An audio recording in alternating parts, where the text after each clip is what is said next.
नंतर मी तुम्हाला फिजिक्सचे content wise topic wise सगळे व्हिडिओ तुमच्याशी मी शेअर करणार आहे।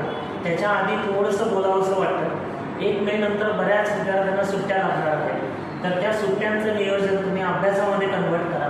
साधारण मे, जून, जुलै, ऑगस्ट, सप्टेंबर, ऑक्टोबर, नोव्हेंबर आणि डिसेंबर एवढ्या 8 महिन्यामध्ये तुम्हाला साधारणपणे 240 दिवसाचं नियोजन करायचं आहे।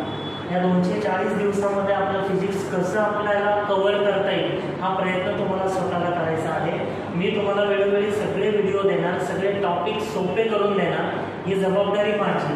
इतर तुमचा अभ्यासक्रम संपला, अभ्यासही संपला की साधारण जानेवारी आणि 21 फेब्रुवारी तुमची एक्झाम साधारण 21 फेब्रुवारीला असेल। असा 1.5 ते 2 महिना परत आपल्या हातात असणार आहे, त्यातून आपलं फिजिक्स जवळजवळ कंप्लीट होईल एवढं नक्की।